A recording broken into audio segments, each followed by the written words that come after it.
see here. All right.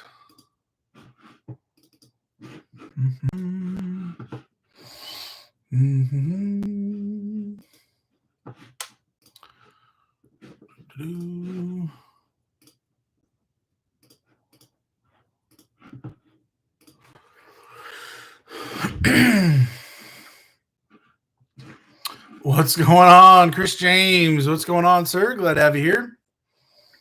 Robert, what's going on? Sound works. Very cool. Very cool. We're rolling here. Chris. What's going on, Chuck? What's going on, sir? Hold on, pause. Are you late? Well, maybe like 3 seconds late. What's going on? Funding Zen. What's going on, sir? Chris James says, Bandits say hi. What up, Bandits? How's it going, guys?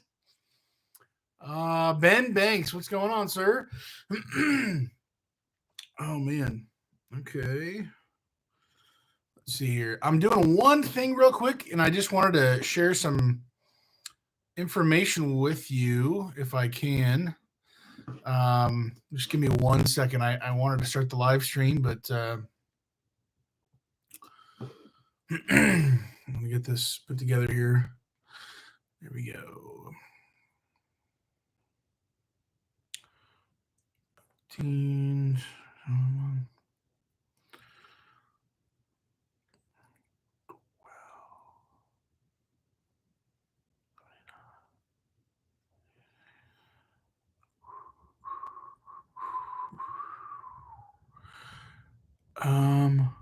Can I do that right? Oh, okay. Actually, that's not going to be a good representation. Never mind. Just wanted to, oops. See if I still have it here. There we go. All right. Let's see. Holland pause. I was cooking emu, if I'm saying that right, eggs.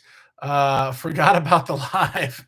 Hey man, when you're in the midst of emu eggs, that's pretty intense. Rick, what's going on? Glad to have you here. Chris James making a second run to BC with the fantastic Bandits. Very cool. Very cool.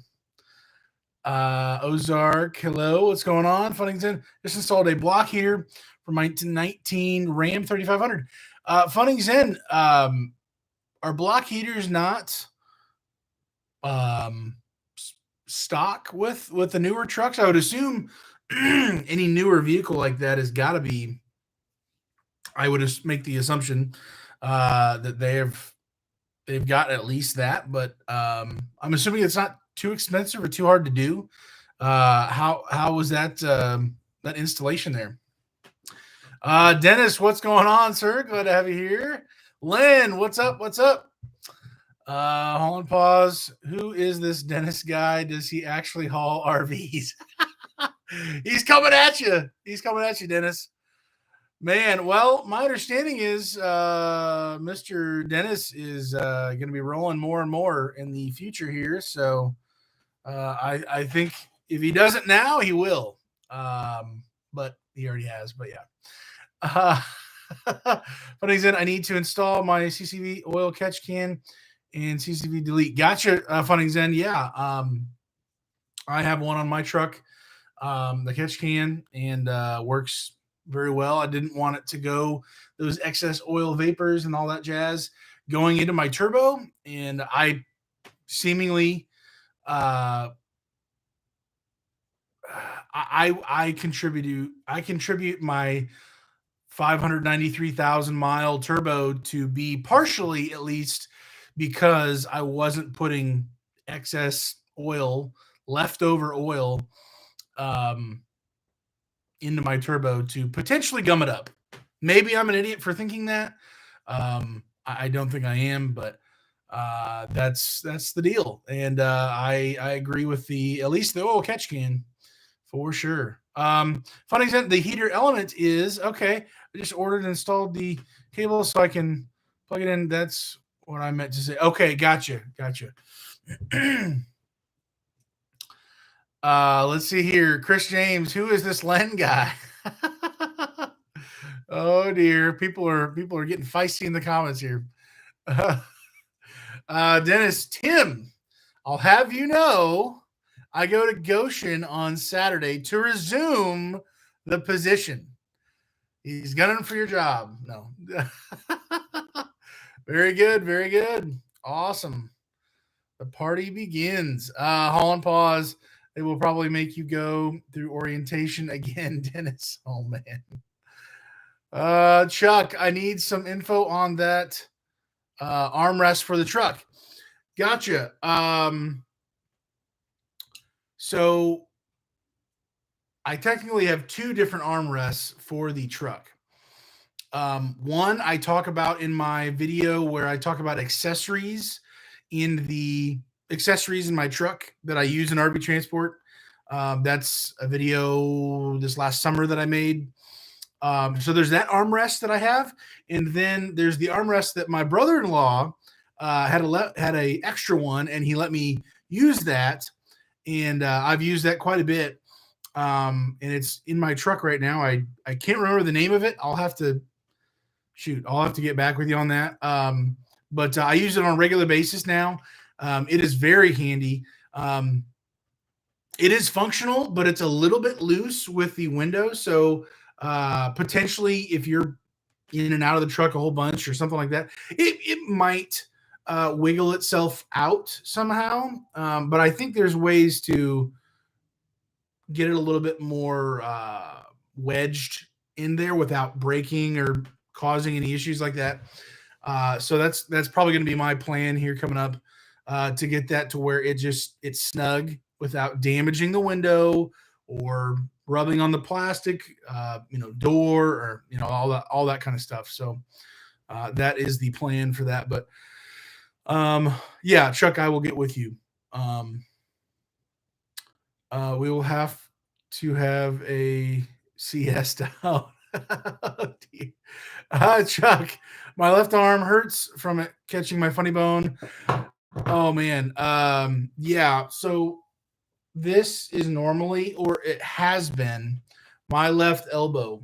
We're talking like it's almost as bad. It's weird. My right one's a little bit worse right now, but like on the back side, we're talking just skin that just gets absolutely rubbed off, just turns to straight ash.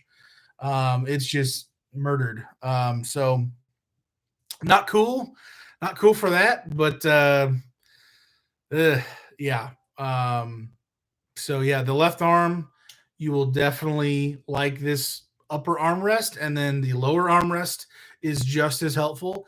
It just depends on what mood I'm in or how I'm driving or whatever kind of a thing. So let's see. Message retracted. Oh dear. Nathan, what's going on? Mechanical question. Have you put a video out for replacing the rear axle seal on the Ram 3500? The rear axle seal, as in not the differential, but the actual axle seal? No, I have not. I know I replaced my studs, which you kind of have to get down to that point on the dually, at least. I don't know how it is for a single rear wheel, but if it's much different or not. But excuse me. I don't think I have that. I actually need to replace I did my left one, my left rear. I did a live video while I was doing that in the midst of it. I do need to do my right one, and I have the parts to do it. I have the new the seal as well as the bearings and stuff. So inner and outer. So maybe I'll do another live, or maybe I'll just do a full video on it. I honestly haven't done a how-to video that's really in depth and very intense in a while, and that's probably from laziness and just things like that haven't come up in quite a while. So, which I'm grateful for. But yeah, we will see about that. And yeah, I'll probably just need to make a video on doing that. Um, Not too hard, couple hours. Hopefully, do it in the warm, weather, or in your garage or something if you can. It's not too involved. There's thankfully it's kind of hard to screw it up, in my opinion. Um, a lot of that kind of a thing. So yeah, look out for that video. Not this week or anything, but probably in the coming month or so. I'll at least get it done and then actually put it out there. Oh dear, get behind here.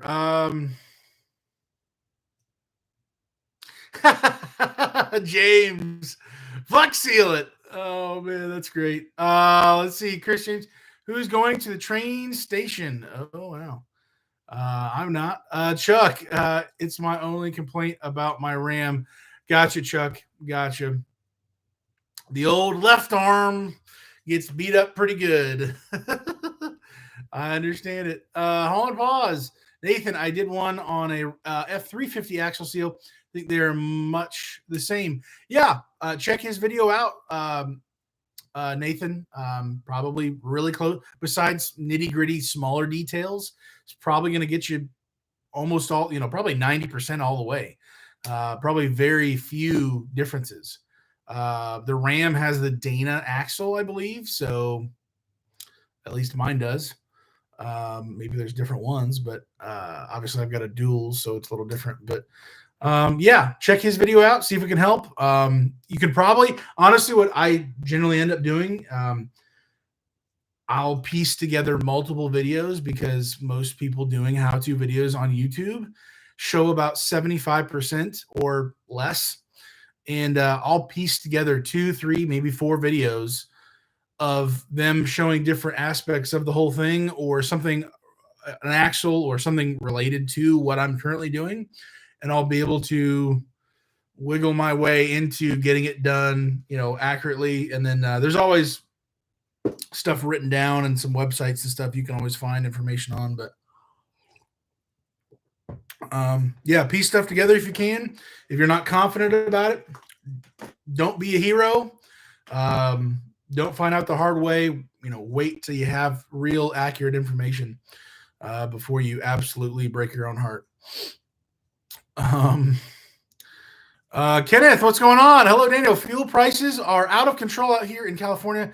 Are you seeing a lot of drivers leaving RV transport because of these crazy fuel prices? Kenneth, that's kind of what I wanted to talk about tonight, at least briefly. I noticed, and this is just my specific situation. Everybody else is out there is probably generally in the same boat as me, but maybe differently, just depending on your circumstances, where you're driving to, all that kind of stuff. But yes, fuel prices are absolutely, going where they shouldn't go. And I honestly don't think there's going to be there's not an end in sight of when we're going to top off, tap out, or whatever you want to say, going to the ceiling for that. So I think it's only going to get worse for some time. The volatility and so many issues in our country, our world, all that stuff. And there's a lot of things we could say about the blame game for the fuel price increases. But nevertheless, it's only going to go up higher, I believe. And I just heard at Synergy from just listening in to a conversation that was happening right in front of me, like 5 feet away. Synergy said that unofficially that the manufacturers look at every 3 months, every 90 days, they reevaluate what the fuel prices are and seeing that average go up or down.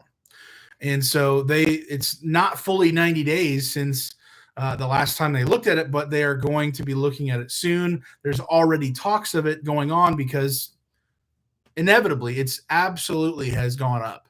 No question about it. But they go off of the national average, and they talk. My understanding is that they go off of if it goes up a certain percentage from the previous time, and then evaluate and make that call to raise the fuel surcharge or whatever. So definitely a thing. What I want, I'm just going to get into this real quick, and then we'll hop off of this subject if you want to go to talk about other stuff. But I just did my just February, and everybody drives. Here's the whole deal. People are. I'm staying in Indiana. I go up to Goshen, and then I go to Missouri. I drop off, and the only states, because of my business and stuff I'm doing here in Lafayette, I go to Missouri, Illinois, Kentucky, Tennessee, and then maybe if I don't have other options, or I do have more than a 24-hour period to drive out and drive back home, then maybe I'll go somewhere south, further south than that. But generally, honestly, it's Kentucky, Tennessee, Illinois, and Missouri. That's what works best for me for my day trips, from my front door to drop off to my front door at the end of the day, 11 hours. So that's kind of the sweet spot for me. So for me, in the month of February, with all the loads that I've done, my fuel, and this has something to do, well,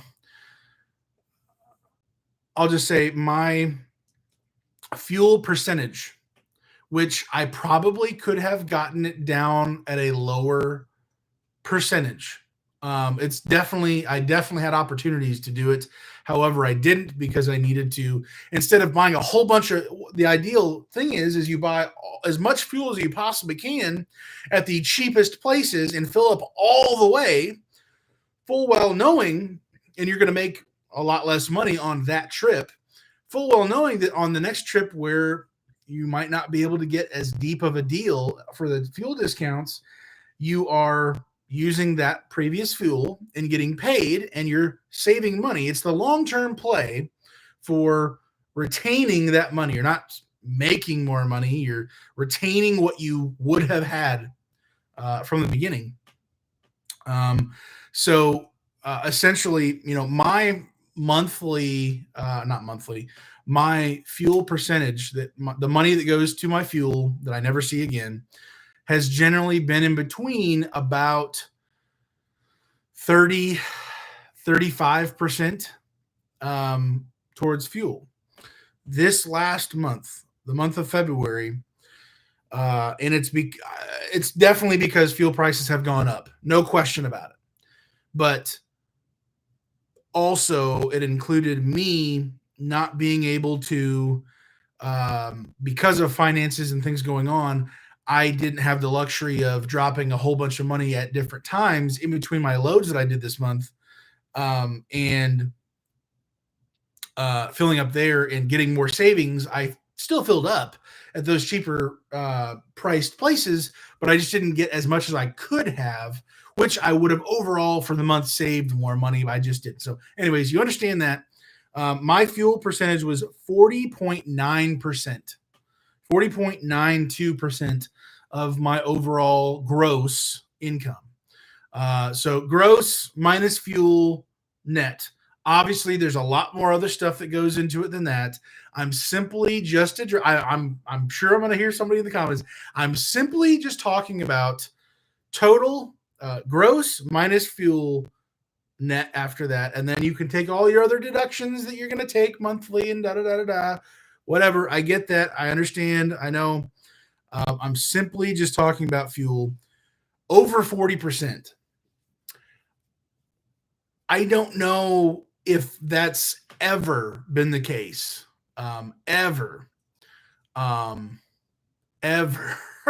percentage wise, even when 6 years ago, I was the most inefficient, didn't have a fuel tank, I didn't know what I was doing, filling up here or there or wherever, didn't understand the magnitude of a difference it makes where and when you're buying your fuel.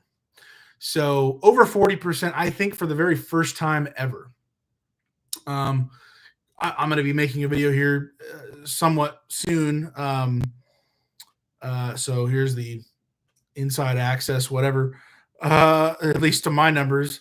I believe annual. I'm going to double check the whole year, but I believe as a whole, even last year, my fuel cost for the whole year, percentage wise, was I believe it was either 32 or 33%. So obviously, going different places. I'm staying more in the Midwest, middle of the country ish. Maybe you guys are going different places where it's even higher. Maybe you're able to get deeper deals than I'm able to in my little circle of a area that I'm delivering campers to, that I'm willing to. Maybe you are, maybe you're not, whatever. Um, from 32, 33 to over 40%. That's a significant pay decrease. Somebody cutting my tires here. So that's pretty intense. So even right now, it's my opinion, which doesn't matter to anybody. Maybe you, I doubt it. uh, we're already due for a pay increase where we're at. Now, again, my 40% for this last month, over 40%, I probably could have had that down to 38, something like that. But we're talking about 6, 7, 8, 9%. 9% is a lot of money. 1% is plenty. For the year, that's some serious cash that we're just waving to. We're saying goodbye to. So over 40%. I'm gonna keep tracking this stuff. And you should be able to do that with your com data or your EFS or whatever. You should be able to run those numbers and find out from the transactions and all that. But I saw this recently and I was like, wow, it's hurting. It's here. I mean, 8% of what you make gross wise, that's a significant amount. That's serious money. So keeping an eye on that. I think we're overdue for a pay increase. Our rates at Synergy for going south are $1.54. Anything west or east or middle of the country or whatever, it's $1.70 for non-CDL single pole loads.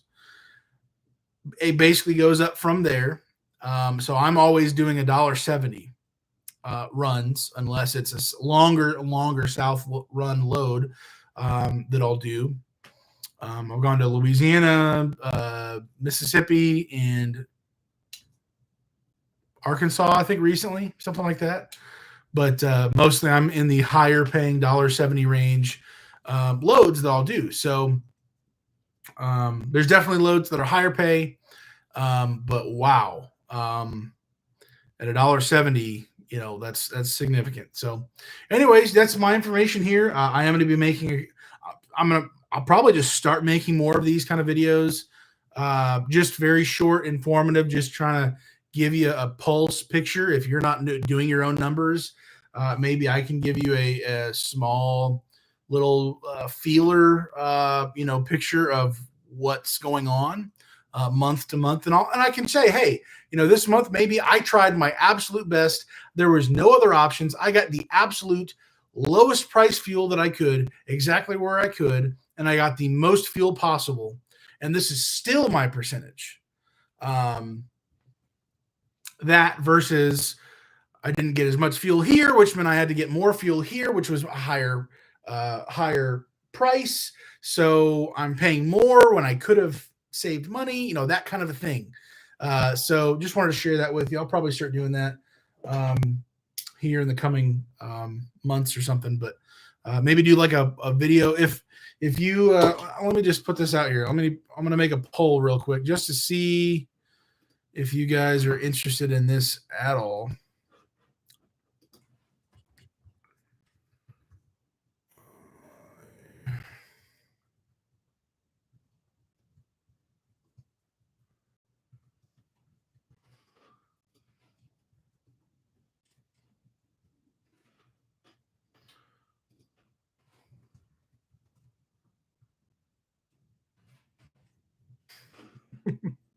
Okay, I'm making a poll.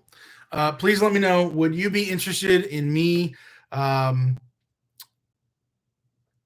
making a monthly video for the percentage of fuel that I am spending month to month?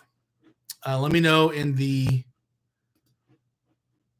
Why is this not showing? This is weird. Oh, there we go. Yeah. Let me know your thoughts on that. I'm going to get back to the chat here finally. Sorry, guys. Um,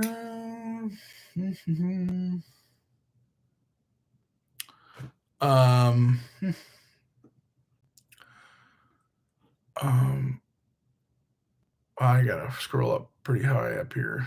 Oh dear. How's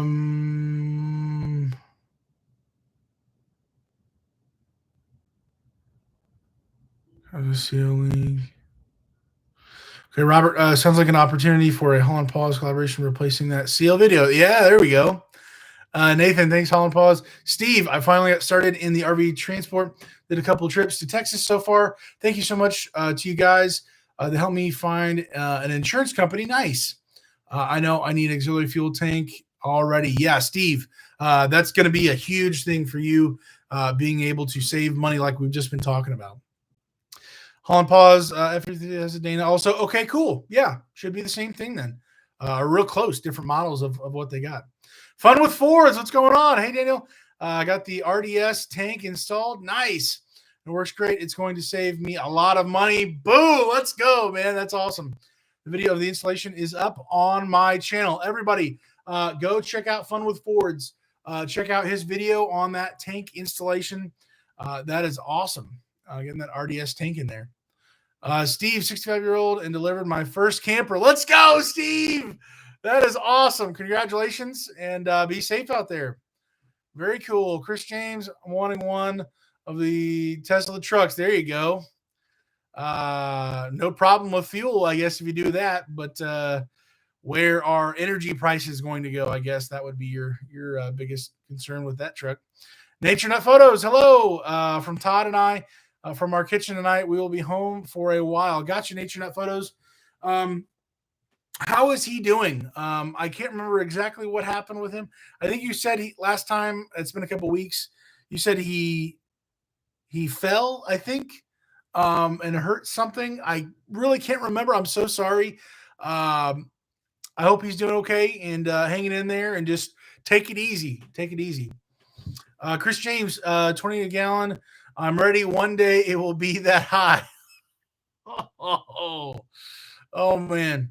Yep. When the Jetson car is flying around, I won't be around to see it. Gotcha, Len. Oh, dear.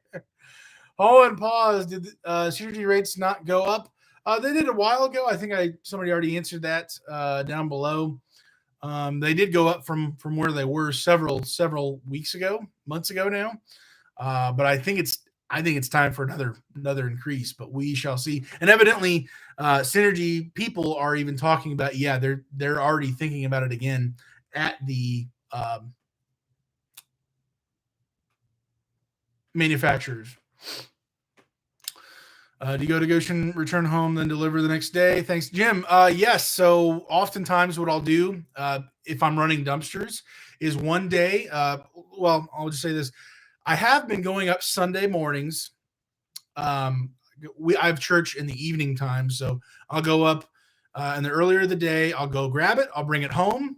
Then the next day, Monday, usually I will take from my house to Missouri, Illinois, Kentucky, Tennessee, whatever. I'm able to drop off and make the cut, and then return home still in my 11 hours, still legal, the whole thing. I'll get home, and then the next day I'll go up to Synergy, bring it home, run dumpster. So I'll kind of have a half day for, Sunday and Tuesday or something like that. This particular week, I did not go up today. I spent time with my wife, and we just relaxed. Actually, today, my wife, Kara, she's not feeling the best. Some food that did not agree with her, and so she's kind of hurting. So I just want to, be here for her. and I still did end up going to church. She stayed home, but she'll be on the mend pretty quick. But yeah, she did not end up going to church today, and just kind of hung in there. So yeah, I didn't go get the camper today. So that means early tomorrow morning, I will be heading up to Goshen, grabbing my load. If I can still make it, which I'm not holding my breath, I'll try to get it delivered tomorrow. But if not, I'm not going to kill myself. I'm not going to sleep in my truck less than a day away. I'll just kind of stagger my my run, and I'll bring it home. I'll get a whole bunch of other stuff done tomorrow, and then I'll take it tomorrow morning, and then deliver it. I'm sorry, Tuesday morning, deliver it, and then come back and then do the whole thing over again. Wednesday, Thursday, excuse me, and all that. So that's what I do. What I'm doing would be considered part-time, which is still over 40 hours a week for sure. Which is kind of funny. We got 70 hours, in a full week or whatever for us, 70 hours, 8 days. But yeah. Let's see here. Okay, we got 26 votes for yes. 4% says no, and 4% say you're an idiot. Always love doing that. That's fun stuff. Okay. If you guys are that serious about it, I will definitely make a video. Maybe I'll go ahead and just the information I've already shared tonight. It's not going to be that much more. Maybe I'll go into a little bit of detail for this or that for this previous month of my fuel cost. But I'll probably pump out a February video here in the next week or so, maybe. You don't have to watch it because you've already heard the main number right here. Maybe I didn't break it down extreme enough, and maybe I accidentally included a transaction here or there that wasn't for fuel or something.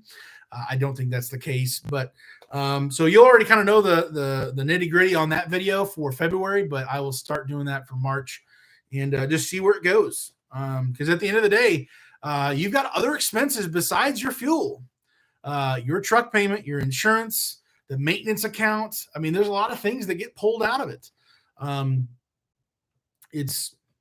You got to be profitable. You got to be able to be paying your bills. If you don't know your budget and you don't know how much you're paying for fuel, it's going to be like, well, it seems like I'm making less money now, but you really don't know what you're doing. You don't know if you're not holding money back for maintenance. It's like you're driving with it on cruise control at 100 miles an hour down the interstate, expecting things to sort of work out. So you need to know how much money you need to make. You need to make sure you stay within that budget. That's a whole other subject. You need to know how much you're paying for fuel, how much you're paying for all these other things, and then see at the end of the day, are you actually able to bring in with the schedule and lifestyle you want to live? Is this industry, is this truck, is this whatever, insurance, is this working out? How often you take loads, where you're taking loads. Am I actually able to pay all of my bills, hopefully save some money back for retirement, other things going on, and still be profitable? You can still be making money. That's a huge thing. So I'll try to put my part in there for just talking about fuel. Just because I'm also anybody else who Hole and Pause, Funixin, who else? Is anybody else in here who has a YouTube channel? Just because I'm doing this doesn't mean you can't. I know there's been times where I've talked with other people where I said I was going to do a video, or I put out a video and somebody said, oh, I was going to do that. Just because I do it doesn't mean you can't. Please, the more information we can get out there, everybody's situation is different. My percentage might be different than yours. Maybe you're under different circumstances. Maybe somebody falls in line more with what I'm doing. Maybe they fall in line more with what you're doing. If you have a YouTube channel, please put out your numbers. Even if you don't put out your numbers, share that number with people. Share the circumstances with it. Maybe the more informed we can help people get, the better. So please, just because I'm doing it doesn't mean you can't. I'm not offended. I'm offended that you don't make the same kind of video or whatever. Let's help these people out and talk about this stuff, because for some people, legitimately, they're maybe running on razor thin margins where they have to make a certain amount of money. And with these fuel increases, it's possible that with what they're only willing to go on long runs. They're only willing to go out west. They don't have a fuel tank. All these circumstances, it may mean simply by the cost of fuel that takes them out of the financial game from staying in RV transport. But if they don't know their numbers, they're just going to be like, well, I think I can't make money. There'll be someone who says, well, you can't make any money in RV transport. Well, you're making money. It's just a matter of, do they align with your circumstances? And so, anyways, I'm on a tangent. I'm getting fired up. I'm getting worked up. But please, people, know your numbers. I haven't been the best at knowing my numbers because I'm juggling more things now. So I want to be more intentional with this kind of stuff and try to help other people, spur other people on to be thoughtful about it as well. So I'm way behind. Oh dear. Funny example, I hauled nearly all CDL loads to 11. Paying my fuel cost has been about 25%. Took a non-CDL load today, and it was nearly 50% crazy. Ouch, ouch, ouch. Funny Zen. Dennis Tim went up 6 or 8 weeks ago. Jim, hauling pause. I'm with Synergy and going south. $4.70. Yeah, exactly. Dennis, funny Zen, how much are the non-CDLs where you are? Hauling pause. Wow, Jim, I would have thought Synergy would have been higher. Dennis, at Synergy, the rates are zone-based with a CDL factor. Yep. Chuck, Indiana Transport isn't even that high. We were at $1.48 for South runs. Ouch. Ouch. Oh dear. It just bumped up. Where am I at? Oh dear. Hold on, pause. I got tired of the CDL term. It has nothing to do with CDL. Yeah, it's all about the weight. Exactly. I've taken CDL runs and got paid more per mile. It was 13.5 or 13.6, and I'm able to do 13.7. So on pause, I pulled all CDL loads, but I not have a CDL. There you go. Dennis, Tim, Synergy pays less for southern loads. West and north pay more. Canada pays about 2. Then CDL is quite a bit more. Yep. Ben, what's going on? Pinnacle, $1.59 on 80% of runs. Utah and further west are $1.72. Funnings in pause. I've gotten some very light CDL loads for $2.16 in Virginia. Nice. Haul and pause, less than 13K trailers pay $1.75. More than 13 pays $2 or more. Lynn, I'm going to pick up 3 hours from the house, going to Illinois at $1.60, then going to Middlebury to pick up on going to Arizona. Nice. For $1.65. Gotcha, Lynn. Yeah, let's see. Holland Pause, excluding the Gulf states, I don't know what the rate for them are. I won't pull for those rates.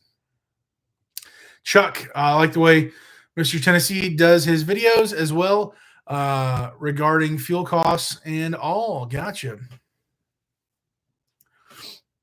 Dennis, do any of the Synergy drivers know if you have to have a CDL to take what they list as CDL loads? They are usually less than 16K.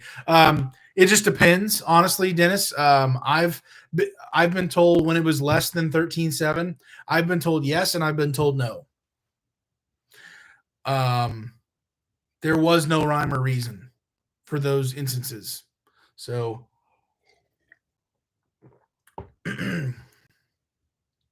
Blue Thunder, I'm going from Indiana to Arizona, $1.95. Steve, 40% for fuel. Let's go, Brandon. There you go. Holland pause. Dennis, I would be really surprised if Synergy was a 16K CDL cutoff. Yeah, it's about 13.5, 14 is where they're at for CDL loads, somewhere in there. I've seen it a little bit above, a little bit below 14. Dennis, Steve, congratulations. I'm an old 69 years old. Nick, I have no experience hauling a trailer. Can I still get into RV transport? Nick, in the desperate times where transport companies are more vulnerable, the answer is yes, probably. If you apply to enough of them and you just flood them with information of how, you're trying to get experience, you're trying to learn. Maybe you can get behind the wheel of somebody else's trailer and get some experience hauling in literally anything, and to be able to share with them, hey, I'm actively getting experience and practicing and whatnot. That's my suggestion. I don't know if it matters too much to some people, but it might matter. You only need it to matter for one person, one recruiter to say, okay. So that's what I would suggest. Now is the time, because they are desperate. We have Synergy. They're saying, if you get 2 loads, we'll give you 2 more. We'll load you up for 4 in a row, and that's every single driver that's willing to drive. So very, very desperate. Now is the time. If you can and you're able to, do it now. If not, later in the middle of summer in July, it's going to slow down. So that's going to be probably a no, because they're going to say, we don't really need just anybody off the street. They're going to be a little bit more selective. And they like to be able to do that. But when they're desperate and it suits their needs, they'll take just about anybody. I would definitely communicate with them across the board exactly where you're at, your intentions, all that kind of stuff. Dennis, I have great news. On Tuesday, I submit my paperwork to retire from my day job. First day of retirement will be April 1st, not an April Fool's joke. Let's go, Dennis. I know we've talked quite a bit. Dennis has retired. I think you said 3 or this will be number 4. He's retired 4 times now. So he has done it all, ladies and gentlemen. And now he's going to be roaring into RV transport full time, going at it. And that is very cool. Congratulations, Dennis. Jeff, is your truck a diesel or is a gas better? Jeff, my truck is a diesel. It's painfully diesel. Nature Nut Photos, yes. Bad fault. Okay, that's what it was. Complete tear of quarters. Oh dear. Surgery on February 10th. That's right.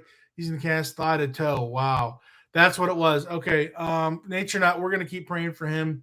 I knew it was something like that, and my memory is just that exciting. But here we go. Good evening. All prayers for Kara. Hey, thanks, Blue Thunder. Yeah, she's a trooper. Oh, it just shot up again. Oh dear. Where am I at here? Randy, good evening, Daniel. I will be definitely getting an RV transport, but the fuel prices are crazy right now. But I'm going to wait this time for sure. Springtime. Gotcha, Randy. Man, I think it's going to get a lot worse before it gets better. So you do what you got to do. Randy, I've been watching a lot of Mr. Tennessee. He's got really great info as well as you got. Yeah, absolutely. Everybody. Oh man. We got tons of people now, all over the place, getting helpful information out there. So, Len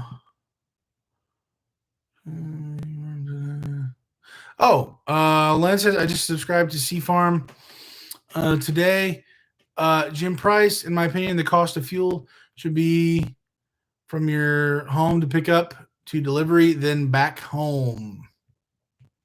Yeah, Jim. Yeah, that's the percentage that I'm talking about. I'm talking about round trip, not just loaded or whatever like that.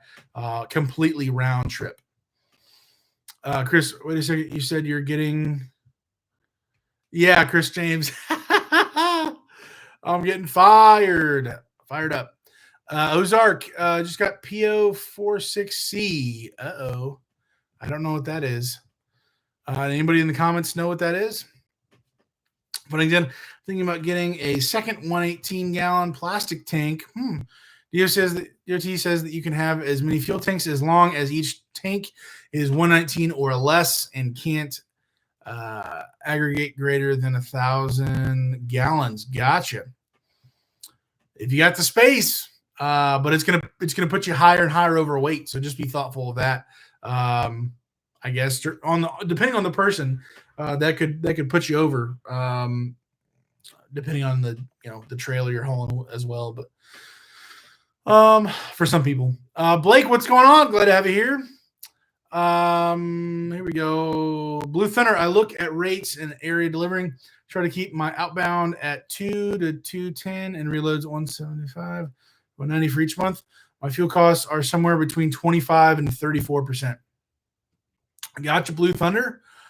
Yeah, Funnings in Ozark just had that and replaced my EGR valve.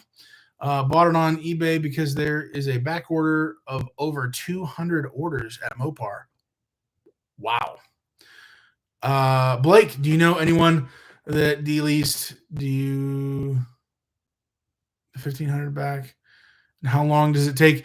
Blake, the answer to that question, I believe, is yes, I've heard of that happening, of people de-leasing, and I believe it's 60 or 90 days. I think it's 90 days for you to get your money back, that $1,500. Yeah.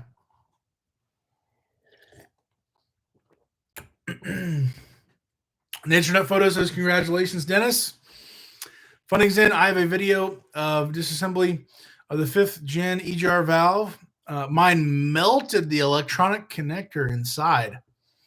Whoa, not cool. Ouch. Haul and pause average is 90 days at least. Like, yeah, that seems to be the number. Definitely not less than 60.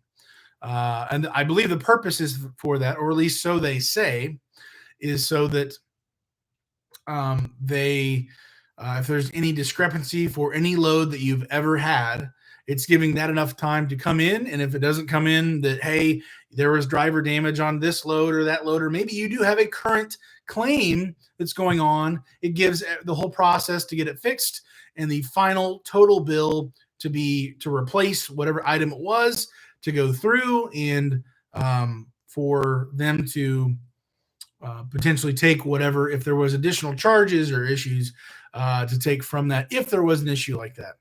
I've heard horror stories of other people,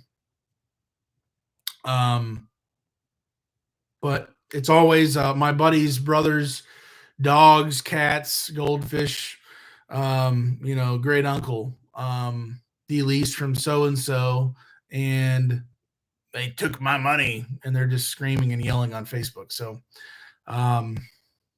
yeah. Where are we at here? Funnings in, I need to post that EGR video. Gotcha. Chris James, I'll give you a gasser if it's less painful. Chris James, 8 mpg per gallon unloaded. Yeah. Jeff, what's going on? Transport Reddit, say hi to everybody. What's going on? Chris James, 1979 Chevy truck. Haul and pause. I have pants on. Okay. Glad to hear it. Dennis, I just looked at half of our load board. Most CDL loads are over 16. There was one 13.5 load going to Michigan, 240 miles. Michigan truck, GBWR is 115. So I'm limited to 14.5 to stay under the 26,000 limited. Gotcha. Len, fuel prices are just going to keep going up. Yep. Until we open our pipelines back up. Jeff, unfortunately, I do too, but not for long. Talking about the pants. Progressive Construction, what's going on, sir? How's it going, Daniel? You move into that new storage yet? Yes. So for those of you who don't know, my dumpster business, I have been storing my dumpsters about 30 minutes away, which is eating up a lot of fuel, as we've been talking about for that business. And so there's a place real close by, a lot cheaper, a lot everything per month, a little bit less fuel, but more upfront cost of a fixed cost. But I'm saving money having stuff there. So already moved in there, and I'm thinking about getting another one. Another storage area for other stuff. So, to be continued. Progressive Construction with the old dumpster business. Dennis, hey there, Jeff Arnold. Howdy to the bandits. Blue Thunder, good evening, Jeff Arnold, and the Transport Bandits. Yeah. Blake, thanks, Holland. Pause. Lynn, hello, bandits. Chris James, good night. Goodbye, Lynn. I'll see you at the train station. I have a dealer in Canada that is giving me $300 additional for each camper I bring him that helps. Wow, that's pretty awesome. Dennis, hopefully Let's Go Brandon will be forced into reopening the Keystone Pipeline and lifting the drilling exploration restrictions. Yeah. It's going to be interesting. What Russia has like 50% of the that may be wrong. I think it's like 50% of the oil reserves in the world. Is that right? So, or connections to that 50% or something like that. So, pretty intense. What's going on, what has been going on, and what will be going on. So, gonna get interesting from here. Construction not letting my truck go below fourth for fuel fill-ups. Okay, gotcha. Blake, he's not smart enough. Well, I think I think there's people who aren't smart on some of these things, and then I think there's people who do these things intentionally, and maybe they come off as not smart. You can call it a conspiracy, you can call it, a theory, whatever. But when you do things that end with a result of constant problems, constant failures, constant negative impacting towards the people who put you there, it's almost like they're not on our team. It's almost like they're not for us, and that they're actually against us, despite what they say or deny. When the end result of your actions lead constantly to negatively infecting the overall people, it's almost like it's there for a reason. So we could go down don't go down that rabbit hole. Oh dear. How it is, yeah. Oh dear. Yeah, guys, in the comments here, it's when you have people who are not actually for our country, running our country, these are the types of things you're going to get. So, I don't think he's stupid. I think he's got dementia, but and other things, but whether he's well, it could be a very long rabbit hole, but yeah, decisions make impact on us everyday lives, in our everyday lives, and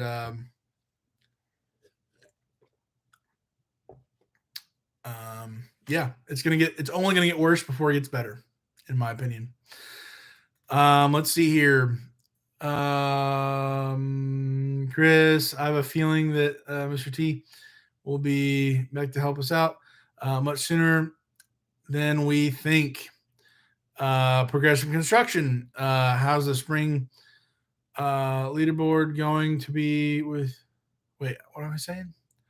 How's the spring leaderboard going to be? You think catch up on? If I'm saying that right or comprehending that right, progressive construction. Are you asking? Do I think the load boards are going to be exploding this season, going into for spring and stuff? As long as the parts are there and we're not having a part shortage, I think everything's going to be there. The question that I've got is we're bursting at the seams, and I think that's kind of a delayed reaction, a delayed, pipeline of parts type of a situation. And now they've got everything, and now they're rolling. But my question is, because all the parts they're now here and they're now coming in more streamlined. My question is, because fuel prices have gone up, up, up, up, up, the prices for all of those parts are only going to go likewise all the way up, which means at the end of the day, people buying these campers with inflation and everything else, all these other factors, it's only going to get crazier and crazier to buy these campers. So what happens at the end of a full season or most of a season, and we've got prices going through the absolute roof? Are there seriously that many people who have the funds to be able to buy these overly, insanely inflated prices for these campers? Because it all goes back to fuel, getting everything transported everywhere. Are there going to be that many people willing to pay that much more for these campers when the supply is oversupplied? When we do catch up to the demand for it. Up until then, I think they're going to be selling like hotcakes. I mean, they're going to be flying off the load, off of the lots, off the dealer lots. But once we get to a point where the demand of these trailers gets met by the supply, that supply, they're just going to be sitting there on the lots, way, way, way above what normal market value would be, with little demand because they're finally caught up and everything's available now.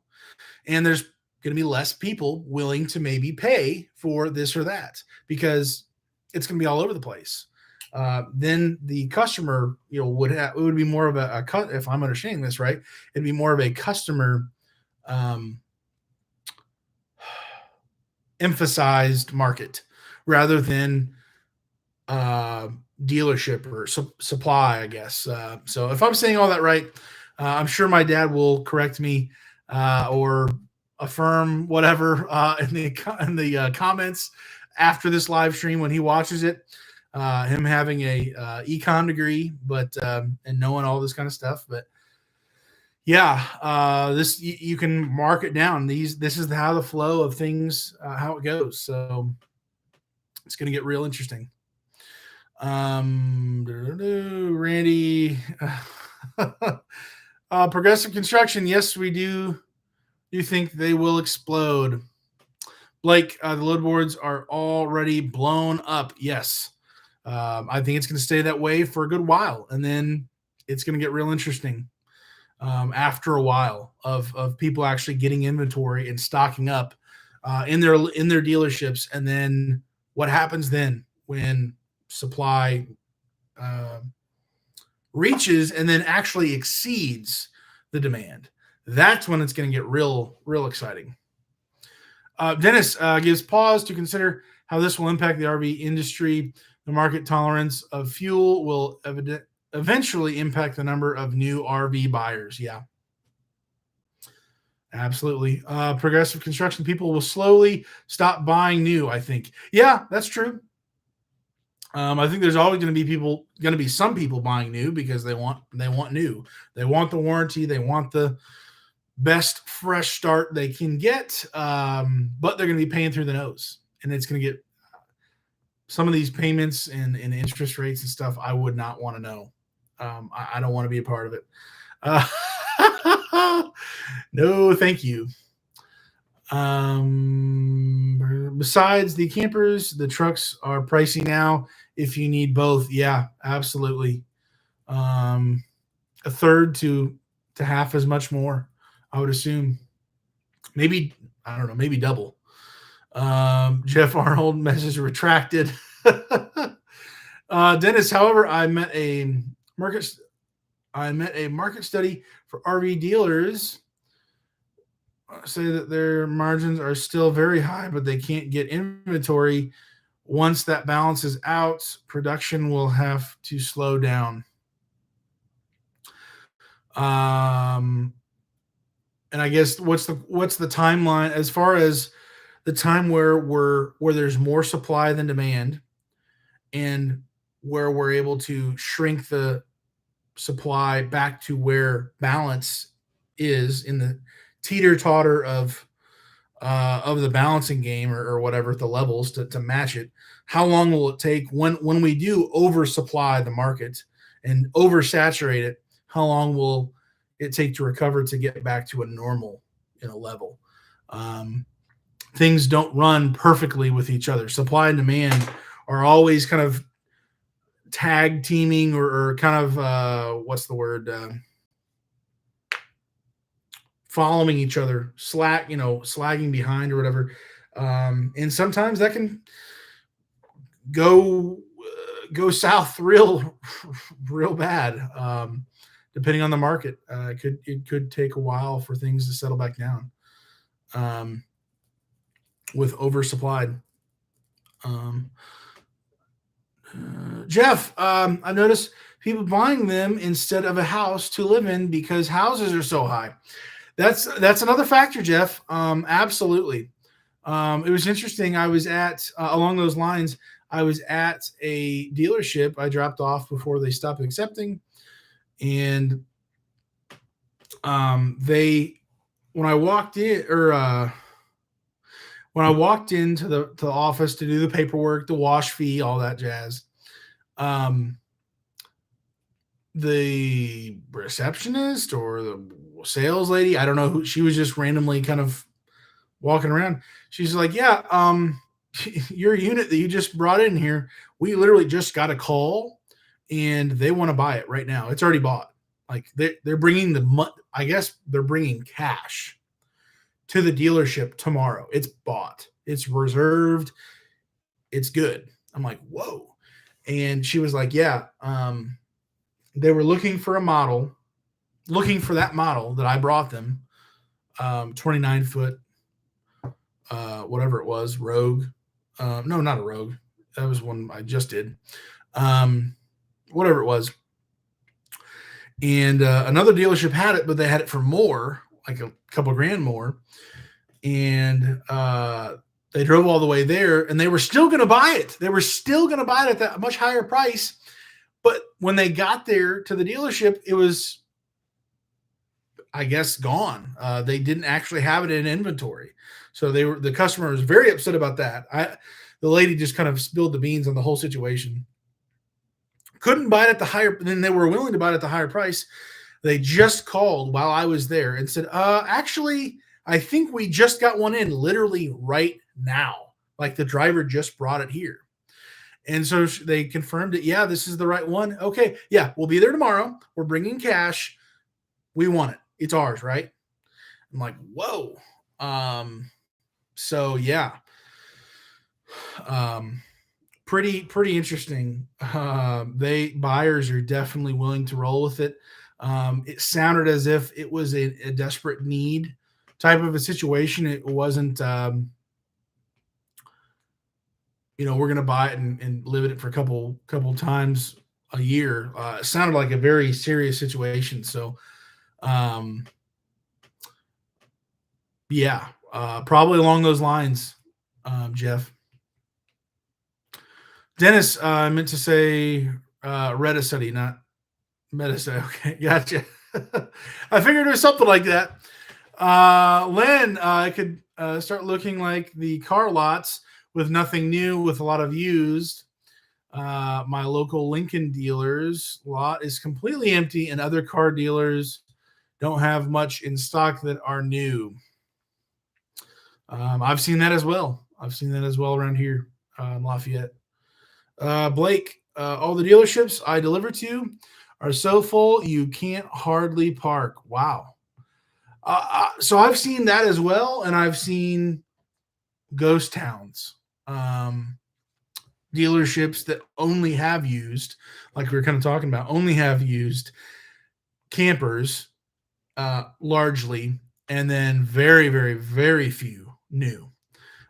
So they're always seemingly a little bit more. I've had people say, "Oh, honey, you're going to be here at 3 p.m.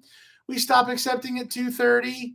Um, we'll stay. How you think you'll be here by 3? We'll stay as long as you need. We got to get that trailer." I'm like, I'm grateful for it, but man, you are desperate. Wow. So great for me, but evidently they're hurting. Some places are, I guess. Evidently, some places aren't. Dennis, Jeff Arnold, that's a really good point. My wife, Kara, hello from your wife. She's in the bedroom, I think, with the dogs, with the big babies. Uh, let's see. Dennis, hello, his wife. Jeff, Canada still seems desperate for them. Gotcha, man. Man. Yeah. And I'm assuming only more and more desperate with everything going on over there. Oh man. All right, guys. It is 9:41.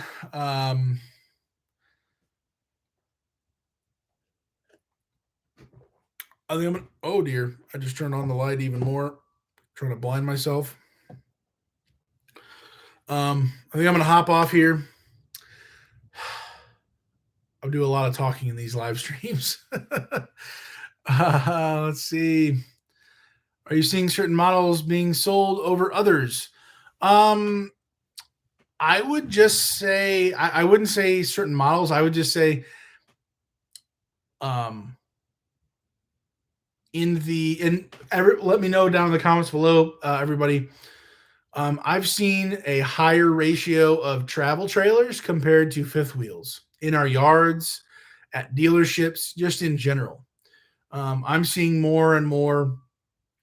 I mean, normally it's probably what, seven, because most people don't have fifth wheels. They don't have a truck that could pull a fifth wheel.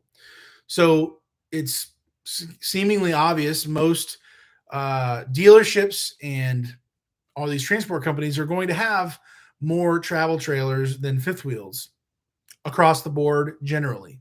So over 50% at least by 1% probably are going to have more bumper pulls than fifth wheels.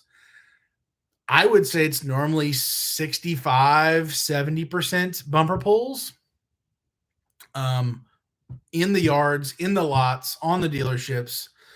But just seemingly, and I don't know exactly why it seems like this, but seemingly in our yards and at other places, it seems like it's an even higher percentage of bumper pull campers than in correlation with fifth wheels.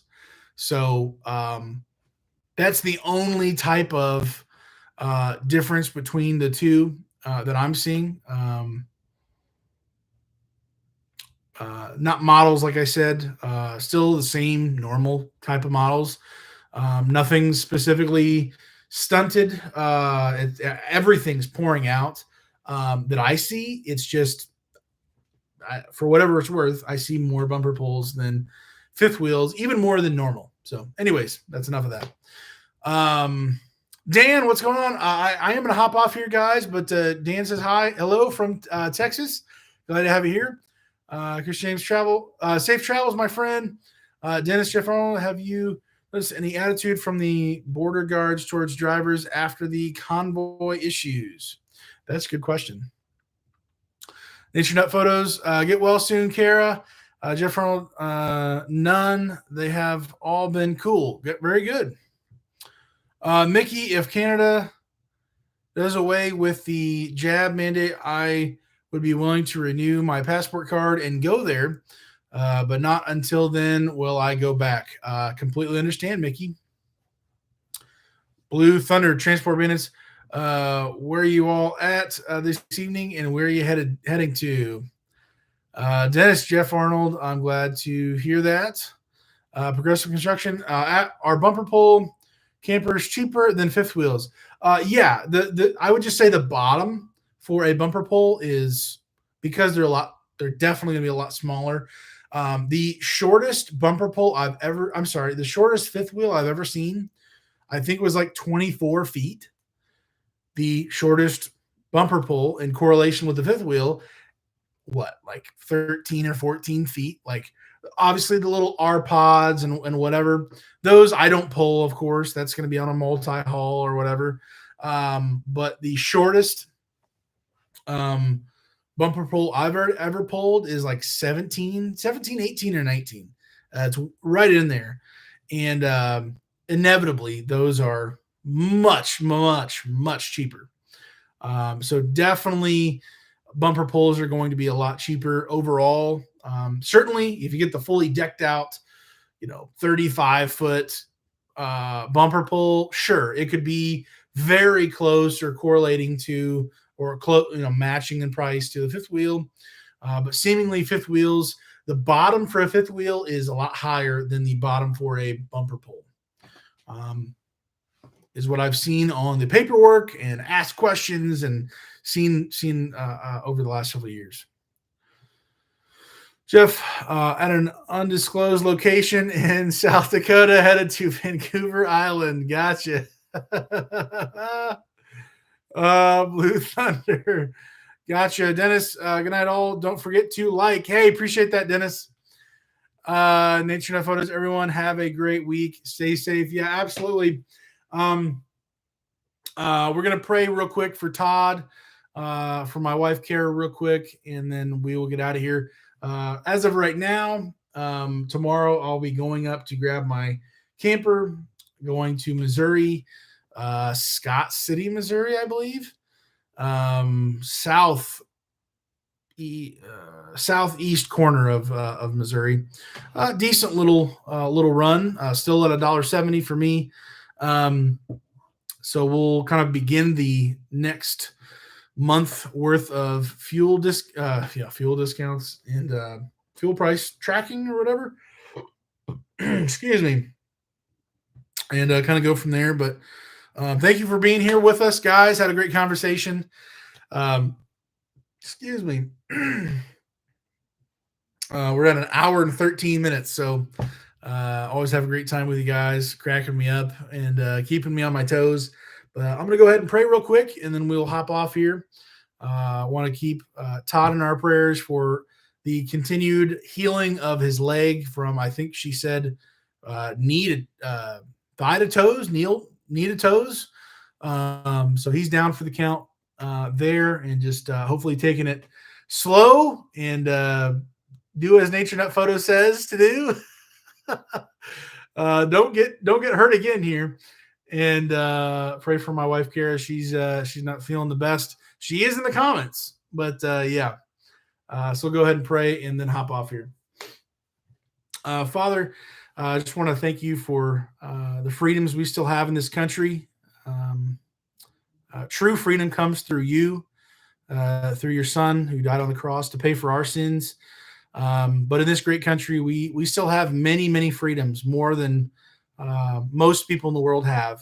And we just want to, first of all, thank you for that, and just how much of a blessing that is to us, whether some of us realize it or not in this country. Secondly, we just want to thank you for Todd, his continued healing recovery with his leg, and all the headaches that go into that for him, for his whole family, and just the maybe not running as much, certainly now, and the financial burden and those kind of things. Just protect him, keep him safe, get that leg healed up, so he can be on his feet again. And prayer for Nature Nut Photos while he's going through that. And also my wife, Kara, just how she's not feeling the best here tonight, and she can get some good rest for tomorrow for work. And just across our whole world, we've got crazy things going on. You're well aware of it. Didn't catch you by surprise at all. And there's just a lot of people hurting, a lot of evil going on in this world. We're seeing it on the TV. We're seeing it in the news. And there's a lot of agendas going on. And there are people who are in need of so much help, physical help, people losing family members, people running for their lives, all sorts of just terrible things. We just ask that you protect them, get them to safe places, for all these people doing these wrong things, these bad things. Ultimately, you're the good judge. You're the ones who's in charge, and we just want to trust you in these trying times where we don't know what the future holds. You do, and I want to cling to you for safety, for truth, and just lean on you and trust you. So we just thank you for all that you do for us, and how you love us, you care about us. Keep us all safe out on the road. With winter hopefully being over soon, we can maybe be a little bit more consistently safe out on the road and have a little bit more stability. And we just thank you for the traveling mercies you give us. And we just want to lift all these things up to you in Christ's name. Amen.